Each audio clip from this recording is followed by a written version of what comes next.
Muchas gracias por estar aquí. Dios, Padre amado, te damos gracias por todos los hermanos que se encuentran hoy presentes en tu casa. Bendice también a todos aquellos que no pudieron lograr llegar y a todos aquellos que nos ven a través de este canal. Somos el Centro Cristiano Embajadores de Cristo y hoy es miércoles de adoración. Dios me los bendiga.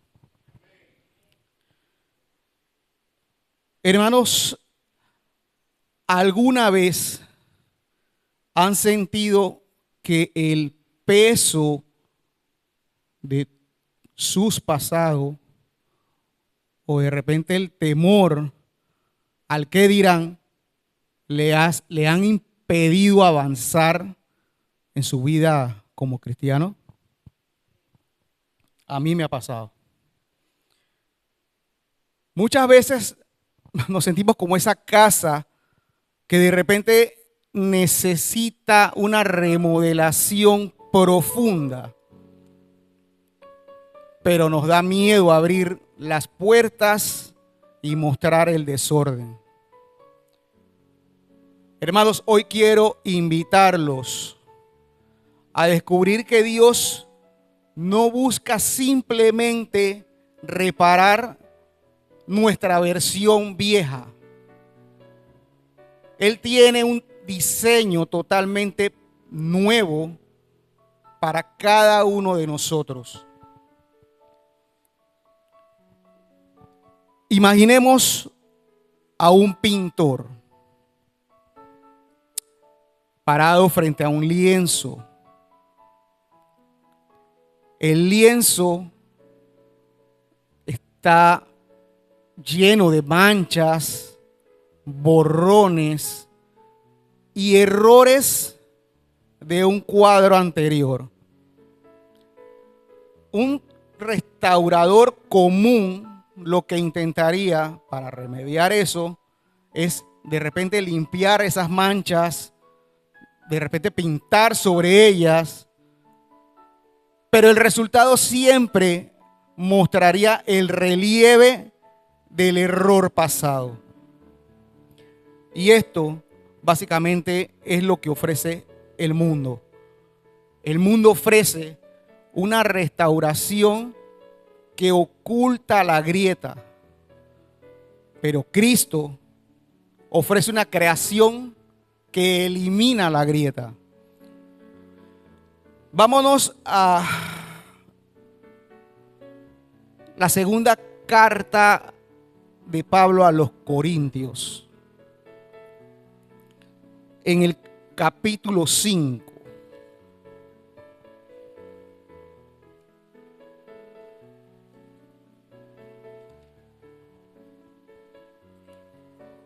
Nos vamos al verso 17.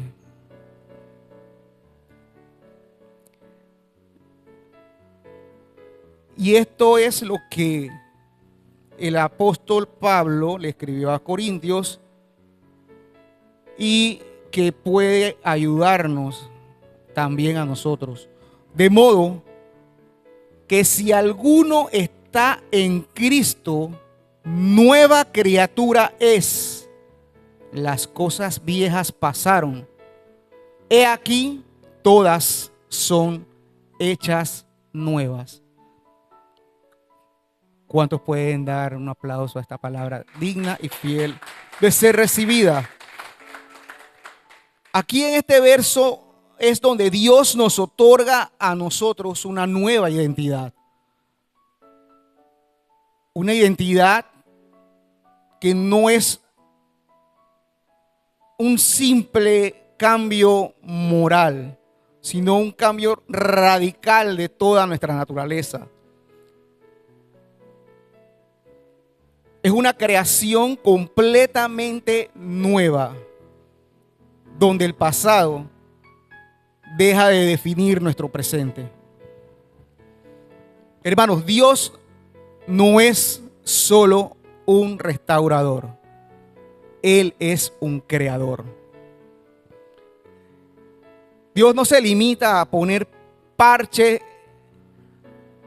sobre nuestras heridas, sobre nuestros errores.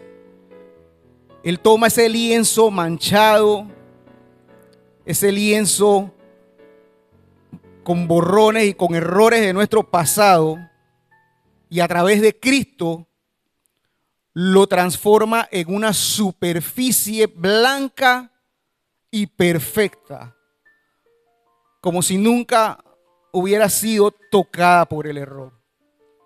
Y es como ustedes ven esta página. Uno la churra.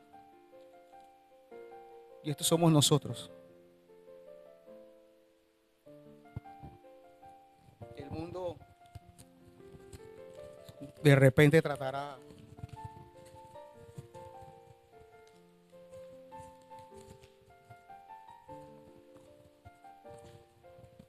de volverla a arreglar, la volverán a planchar, pero siempre quedará el relieve de nuestros errores. ¿Qué hace Cristo? Una hoja en blanco. Nunca ha sido pisada por ningún error.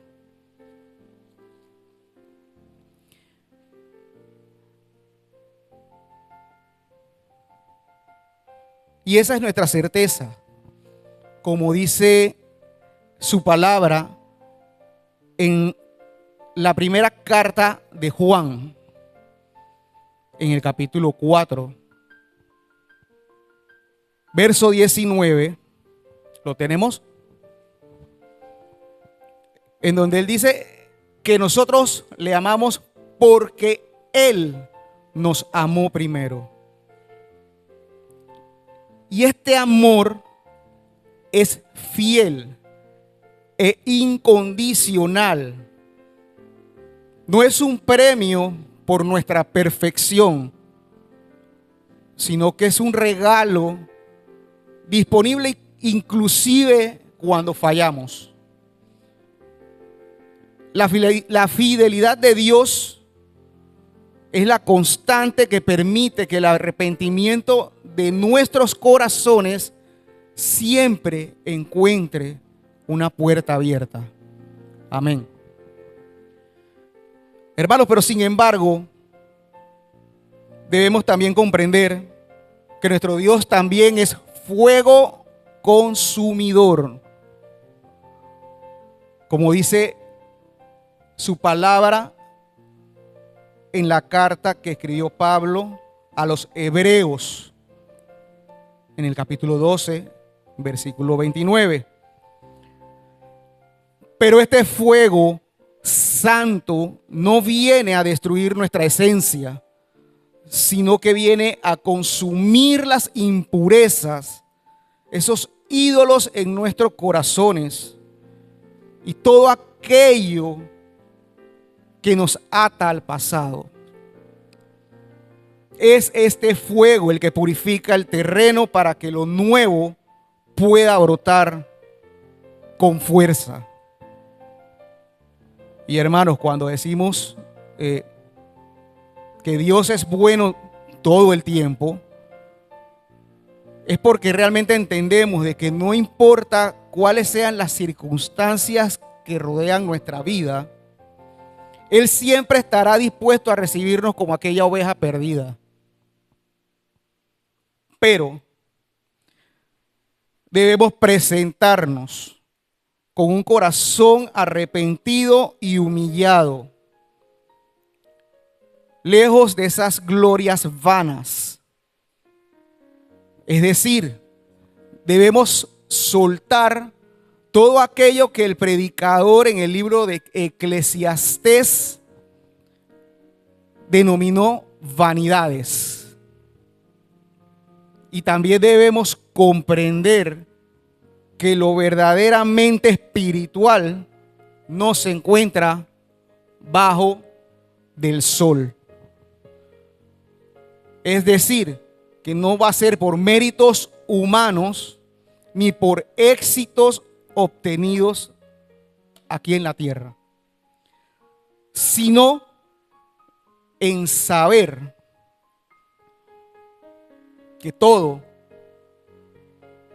es de Él Todo pertenece a Él y es para Él, para nuestro Dios. Y esto es el amor divino, de eso se trata el amor divino. Su gracia nos alcanza y nos da la paz de ser una nueva criatura. Y simplemente al ser perdonados, el peso del pasado desaparece y es sustituida por una paz que sobrepasa todo entendimiento. Esa paz que es indispensable y necesaria para poder caminar en esta vida de cristiano con claridad. El siguiente versículo en la segunda carta de Corintios, en el capítulo 5, que es el verso 18, nos dice: y todo esto proviene de Dios, quien nos reconcilió consigo mismo por Cristo y nos dio el ministerio de la reconciliación.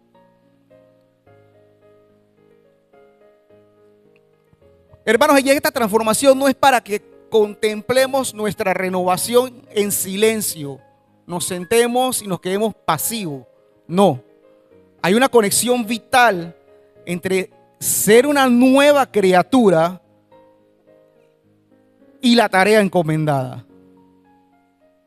Nuevamente Dios toma la iniciativa y delega en nosotros la responsabilidad de compartir el mensaje de su palabra. Pasamos automáticamente de recibir la gracia de Dios y a ejecutar la gran comisión que Jesús nos dejó antes de Él ascender a los cielos. Y esto se encuentra en Mateo 28. Versículo 19 al 20. ¿Lo tienen?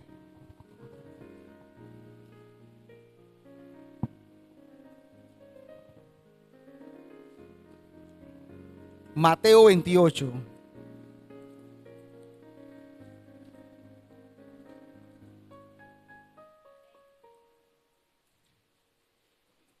Ok, espérenme que yo todavía no he llegado. Ya llegó. Aquí estamos, Mateo 28. Por tanto, id y haced discípulos a todas las naciones. Vamos a dejarlo ahí y vamos a leer el 20 diciendo: enseñándoles que guarden todas las cosas que os he mandado.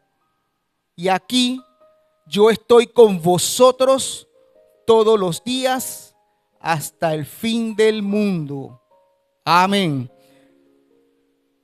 Hermanos, recibimos amor, perdón y una nueva identidad. A cambio que damos el testimonio de ese amor a quienes afuera aún no lo conocen. Eso en esencia nos convierte en embajadores. Y como embajadores no llevamos nuestras propias ideas, sino el mensaje de aquel que nos transformó. Por ejemplo, pensemos en Moisés. Dios lo llamó para ser su embajador ante el faraón con la única misión de liberar a su pueblo. Esto lo pueden leer en Éxodo 3, si es muy largo, así que no lo vamos a tocar aquí. Pero al igual que muchos de nosotros, el punto es que Moisés sintió temor. Puso excusas basadas en su pasado y en sus limitaciones. Recordemos de que él era tartamudo. Pero Dios no lo envió por su capacidad, sino por el poder que residía en él, por el poder de Dios. Al decirle: yo soy, me envió a vosotros, Dios le recordó que un embajador no depende de su propia elocuencia, esto es, tener facilidad de palabra, sino de la autoridad del rey que lo respalda. Moisés aquí dejó de verse a sí mismo como un fugitivo en el desierto para verse como portador de una palabra de liberación. Y hoy, al igual que él, nosotros debemos extender esa misma invitación a los demás. Esa invitación que un día a nosotros nos alcanzó. Y esto es un reto en donde nosotros debemos ser esforzados y valientes. Y como notan, la valentía no quiere decir ausencia de temor, sino más bien, a pesar del temor que podamos sentir, es avanzar, creer, obedecer. Por ejemplo, Jesús, el propio Jesús, en el huerto del Getsemaní, muy pocas horas antes de ser apresado, le pedía al Padre en oración que pase de él esta copa. Lo podemos leer en Mateo 26, versículo 39.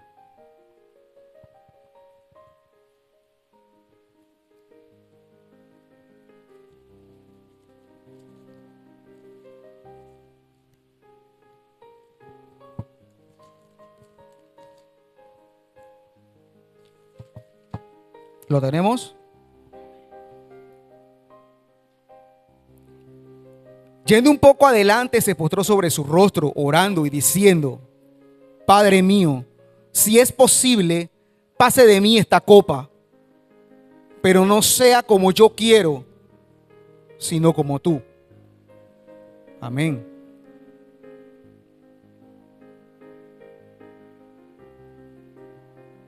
En este versículo vemos a Jesús en su humanidad más pura. Y ese momento valida nuestros propios miedos. Y nos dice que sentir temor no es un pecado, sino que es parte de nuestra condición humana. Sin embargo, la victoria de Jesús no estuvo,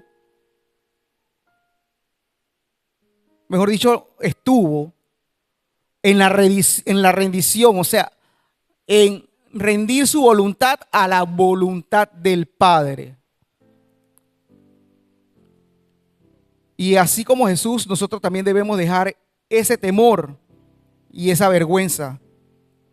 Y aquí yo puedo mencionarles 3 pilares que nos pueden ayudar a dejar ese temor. Uno es la valentía de la identidad, de quiénes somos.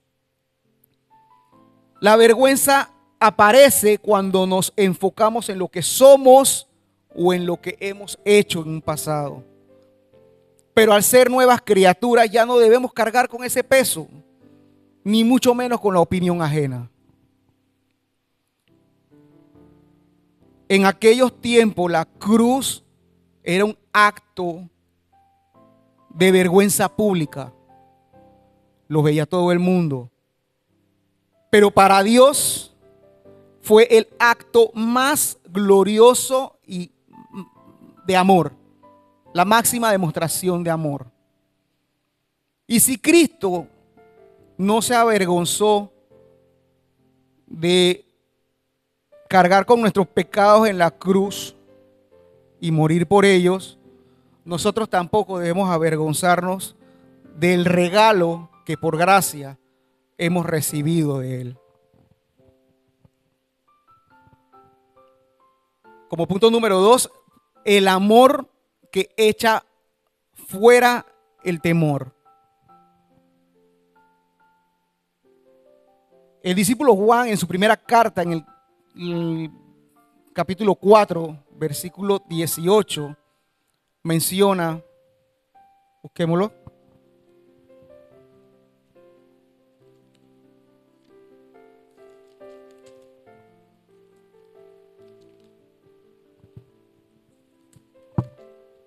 Primera de Juan 4:18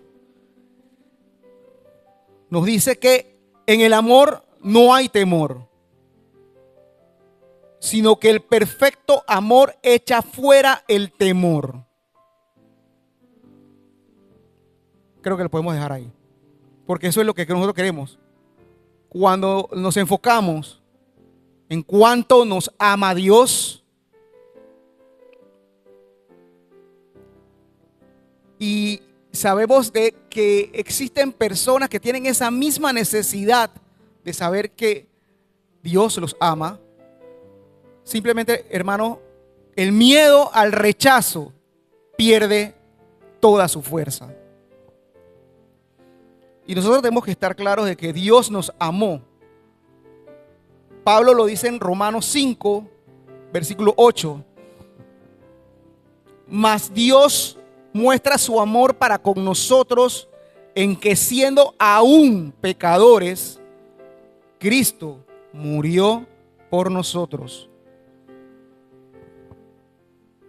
Poderosa. Nadie de nosotros daría a su hijo por el perdón de alguna otra persona. Solo Dios. Y como tercer punto es el ejemplo que acabamos de ver en el monte de Getsemaní cuando Jesús oró. Ya lo leímos, que estaba en Mateo 26:39, en donde aquí Jesús sintió angustia y temor humano. Pero Jesús a la vez decidió, por obediencia y valentía, seguir la voluntad del Padre. ¿Y cuál fue el resultado, hermanos? Nuestra reconciliación con Dios. Nosotros, al seguir la gran comisión, no vamos en nuestras fuerzas. Somos fortalecidos para ser embajadores sin que nos detenga la vergüenza. Y esta misión debiera ser un ejercicio natural de una nueva criatura. No deberíamos sentirlo como una carga, sino más bien el desbordamiento de un corazón lleno de agradecimiento por todo lo que hemos recibido del Padre sin merecerlo. Y hermano, esto es lo que conecta directamente con la visión que ha sido dada a la casa espiritual de revelación y expansión. ¿Por qué? Porque la revelación es lo que nos pasa a nosotros internamente, es lo que recibimos de Dios. Y es lo que ocurre y se menciona en Corintios, en la segunda carta a Corintios, en el capítulo 5, verso 17 que ya leímos.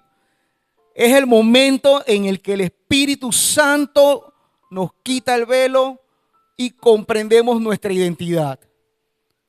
Y en esta etapa reconocemos a Jesús no solo como el autor de nuestra fe, sino como el consumador de la misma, como lo dice Hebreos capítulo 12, versículo 2.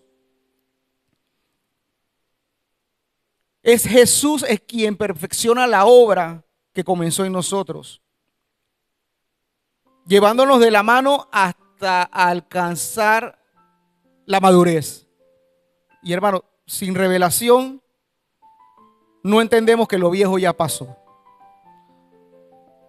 La revelación debe ser la raíz que nos da el conocimiento de que somos hijos reconciliados. Y la expansión, que es lo que nosotros llevamos al exterior y que es lo que Dios hará a través de nosotros, que es la ejecución de la gran comisión. Y es como le dije, una vez que el corazón se llena de revelación, el espacio interior queda demasiado pequeño y necesita desbordarse, necesita expandirse. Eso es el ministerio de reconciliación en movimiento. Es el acto de traerlos a sus caminos, llevándoles la paz que ya nosotros hemos recibido.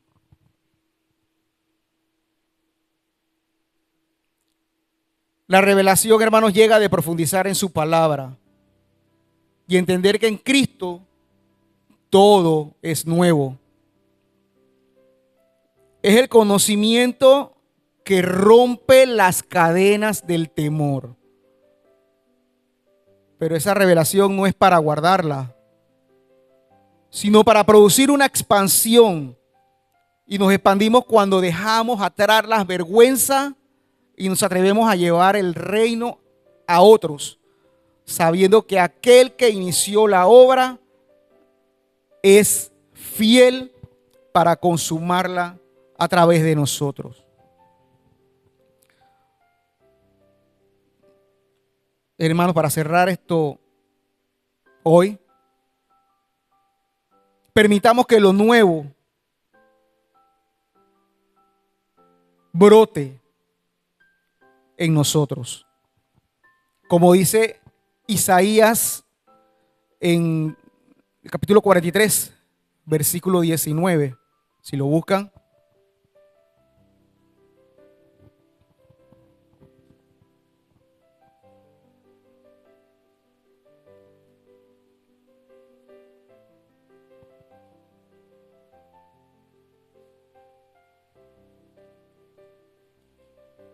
¿Lo tenemos? Dice, he aquí que yo hago cosa nueva. Pronto saldrá luz. ¿No la conoceréis? Otra vez abriré caminos en el desierto y ríos en la soledad.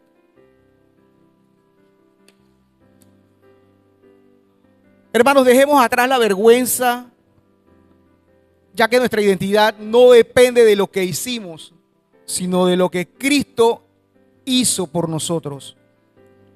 La vergüenza es un ancla, pero nuestra identidad en Cristo es un motor. Para ser un embajador, no necesitamos ser un experto en oratoria, ni poseer una elocuencia humana deslumbrante. El mundo no necesita discursos perfectos. Necesita testimonios reales. Ser embajador es simplemente hacer lo que dice su palabra. Hablar de las cosas que ya conocemos, de las que hemos visto y de lo que Dios ya ha hecho en nuestras propias vidas. Nuestro mayor argumento no debe ser un concepto teológico complejo, sino la evidencia de que antes estábamos manchados, arrugados, y que ahora estamos limpios. Y ahora somos un lienzo nuevo preparado para hacer una nueva escritura en Cristo Jesús. Les dejo con esta pregunta, hermanos. ¿Nos atrevemos hoy a caminar con la valentía de quien sabe que es amado incondicionalmente? Para terminar, quisiera hacer una pequeña oración. Si se ponen de pie, por favor. Cierran sus ojitos.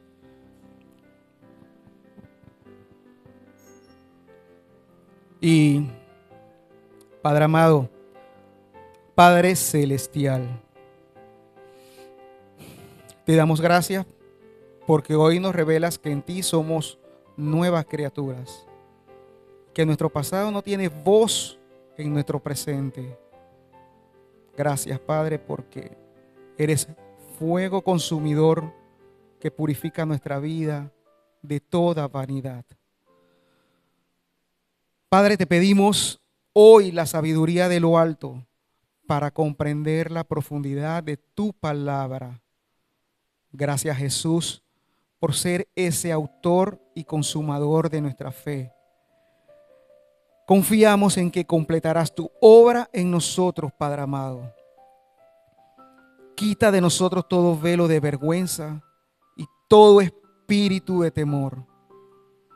Danos la valentía para aceptar tu voluntad y podamos caminar con paso firme como verdaderos embajadores de la reconciliación.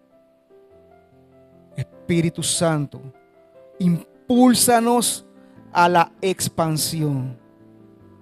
Que nuestra vida sea un testimonio vivo que atraiga a otros a tus caminos, cumpliendo con amor la gran comisión que nos confiaste. Padre amado, que hoy brote lo nuevo en nosotros. Te lo pedimos en el nombre poderoso de Cristo Jesús. Amén y amén. Muchas gracias, hermano, y que Dios me los bendiga.